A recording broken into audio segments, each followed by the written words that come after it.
Bonjour à tous, Привет, друзья, как дела, comment ça va? Bienvenue sur ma chaîne YouTube de Charles en Russie. Aujourd'hui, dans cette nouvelle vidéo, j'ai envie qu'on aborde quelques points sur ce qui m'a vraiment surpris en arrivant en Russie. Si vous aimez le contenu sur la Russie, n'hésitez pas à liker, à partager et surtout à vous abonner. Pour ceux qui ont le projet en tout cas de rejoindre la Russie, n'hésitez pas aussi à rejoindre mon groupe privé sur Telegram, je mets le lien en description.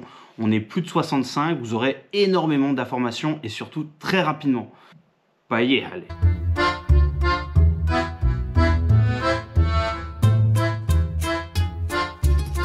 Le premier point que je veux aborder, c'est qu'en Russie, on laisse toujours la lumière allumée. Effectivement, en Russie, l'électricité, elle ne coûte pas cher.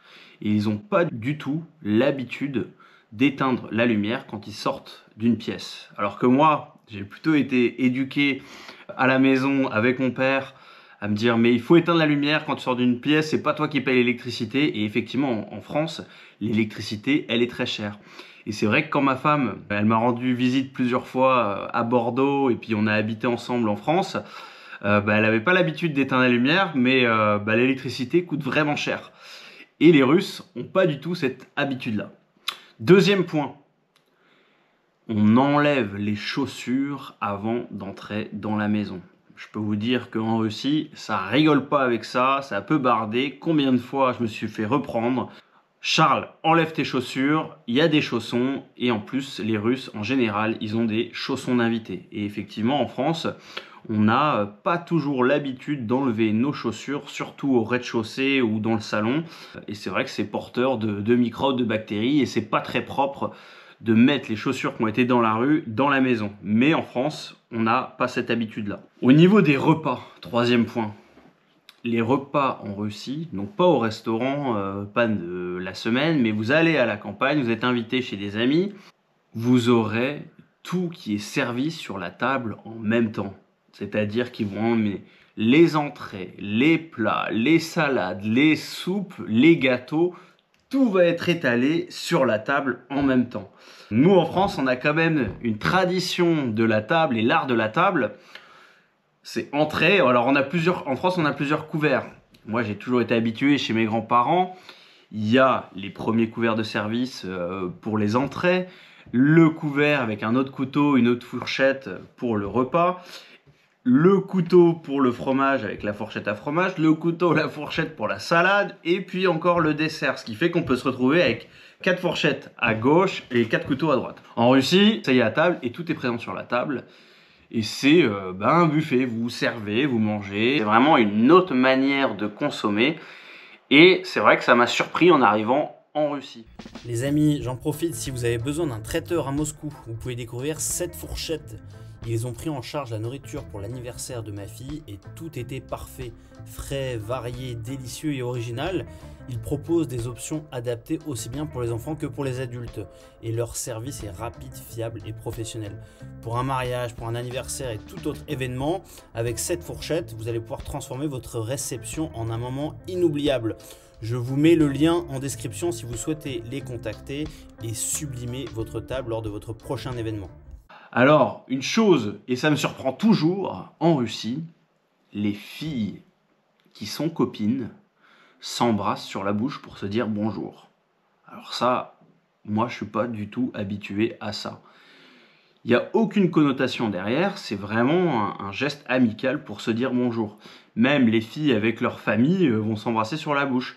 Et c'est vrai que c'est quand même un choc culturel parce que nous en France, on se fait la bise. Mais d'ailleurs, là où les Russes sont choqués, c'est que même nous les hommes, entre hommes, quand on est potes et amis, on se fait la bise. Et je peux vous dire que quand je retrouve mes potes français à Moscou et qu'on se fait la bise devant des hommes, russes, ils trouvent ça quand même bizarre, si vous voyez ce que je veux dire. Mais il n'y a aucune connotation derrière, c'est plus un geste amical. Quand on connaît pas bien une personne, on se serre la main. Quand on connaît bien une personne et qu'on devient ami, souvent en France, les hommes se tapent la bise. Un autre point qui m'a surpris, quand je suis arrivé en Russie, que je ne connaissais rien. Il y a énormément de salades et de soupes.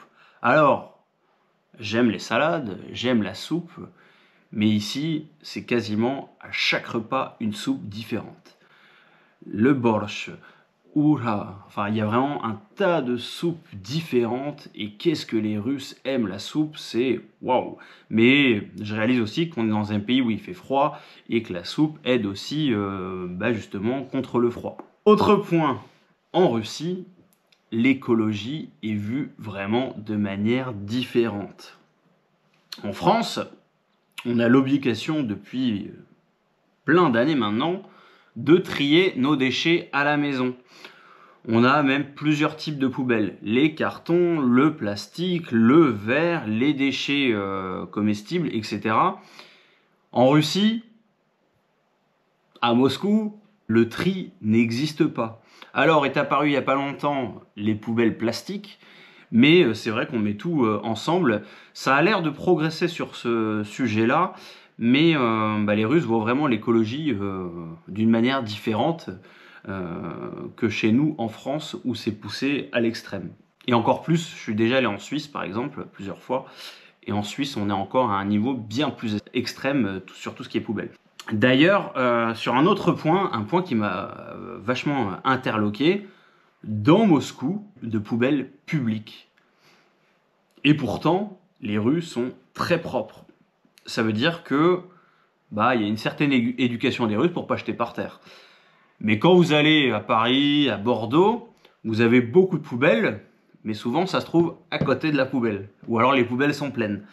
Mais les rues sont plus propres à Moscou, le métro est plus propre, et pourtant vous aviez vu, j'avais fait une vidéo sur le métro de Moscou, j'ai pas vu de poubelle, et pourtant c'est nickel. Un autre point qui m'a surpris, et agréablement surpris d'ailleurs, en Russie, il y a des codes. Il y a des codes sur la manière de conduire.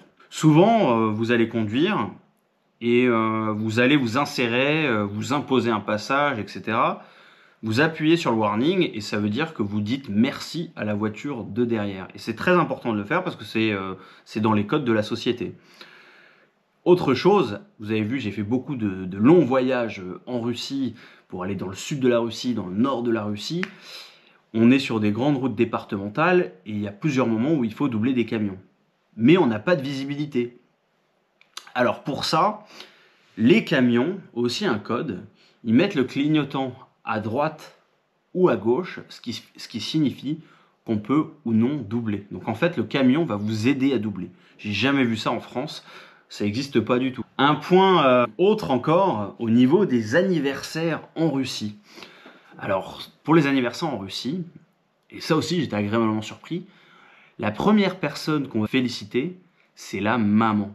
C'est-à-dire que moi, mon épouse, quand elle a un anniversaire, quand c'est son anniversaire, je vais d'abord féliciter sa maman et au mieux même, je vais offrir un bouquet de fleurs à sa maman. On remercie la maman d'avoir créé la personne qu'on a en face de nous. Et je trouve que c'est un super geste et un super beau geste aussi de remerciement à toutes les mamans. Donc maintenant, quand c'est l'anniversaire aussi de mes filles, d'abord je remercie mon épouse d'avoir eu nos enfants et je lui offre un petit cadeau. Un autre point, le patronyme. Le patronyme, qu'est-ce que c'est? D'abord, en France, dans nos passeports et dans notre identité, souvent la norme, nous avons 3 prénoms et un nom de famille. Par exemple, Pierre, Paul, Jacques, nom de famille Dubois. Ça, ce serait un nom de famille français. Mais en Russie, ça ne se passe pas comme ça. Et c'est vrai que ça m'a surpris. En Russie, on utilise le patronyme, c'est-à-dire le prénom du papa pour former le nom de famille. Donc en Russie, on utilise le prénom du papa pour former le nom complet. Donc il y a le prénom, le nom du papa et le nom de famille. Et d'ailleurs, c'est assez compliqué quand on fait les documents en Russie pour expliquer la différence. Ce qui fait que moi, j'ai dû aller à l'ambassade de France pour avoir un document officiel comme quoi en France, les prénoms et noms de famille étaient formés de 3 prénoms et que c'était normal. Et que je ne voulais pas d'un patronyme parce que je voulais pas que mes filles aient un patronyme avec Charlovna. Si vous voyez ce que je veux dire, c'est pas terrible. Ça sonne pas très bien, ça sonne pas comme les Russes. Une autre chose qui m'a surpris, c'est le service ouvert 24 heures sur 24. Il y a des supermarchés ouverts 24 heures sur 24. Vous pouvez commander depuis une application des médicaments à la pharmacie à n'importe quelle heure. Vous pouvez acheter des fleurs à 4 heures du matin et vous faire livrer en 20 minutes. Enfin voilà, tous les magasins et toutes ces choses qui sont ouvertes 24 heures sur 24, alors qu'en France, en général, à 20 heures, c'est fini. Ou alors il y a les petits carrefours du coin qui finissent à 22 heures, 23 heures. Mais c'est vrai que la nuit, il n'y a plus grand-chose à part des sandwicheries. Un point qui m'a surpris, la première fois où je suis arrivé, le temps de s'habituer à la culture russe, c'est les toasts traditionnels. Les Russes adorent porter des longs toasts, avec en plus un vrai sens dans ce qu'ils disent. Et il faut prendre l'habitude de ça parce qu'en France, c'est vrai qu'on fait juste chin chin santé, mais on n'a pas l'habitude de se lever, de prendre la parole et de parler pendant 1 minute à cœur ouvert devant tous ses amis. C'est assez rare. Les Russes adorent ça et en plus, il faut s'attendre à ce que ce soit notre tour. Et là, devant toute une communauté de Russes, se lever et porter un toast, je peux vous dire que les premières fois, on est comme ça. Autre point, l'absence de sourire dans la rue. Ça, c'est vrai, c'est un fait. Les Russes sourient beaucoup moins dans la rue que ce qu'on peut trouver en France, même si c'est connu que les Parisiens sourient pas forcément beaucoup.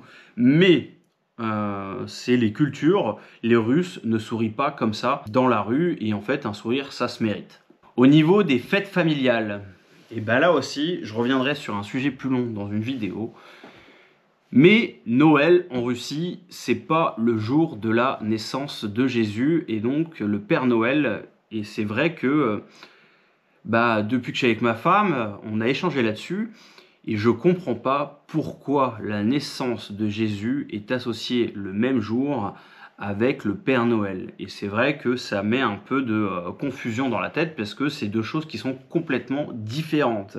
Et en Russie, c'est donc bien séparé. Le Père Noël vient le jour du Nouvel An, alors que Noël, puisque les orthodoxes sont basés sur l'Ancien Testament et donc l'ancien calendrier, Noël est le 7 janvier, le réveillon de Noël. Et ils ont d'ailleurs toujours ça dans la culture, et moi je le fais, je vais avec ma famille, la messe de minuit.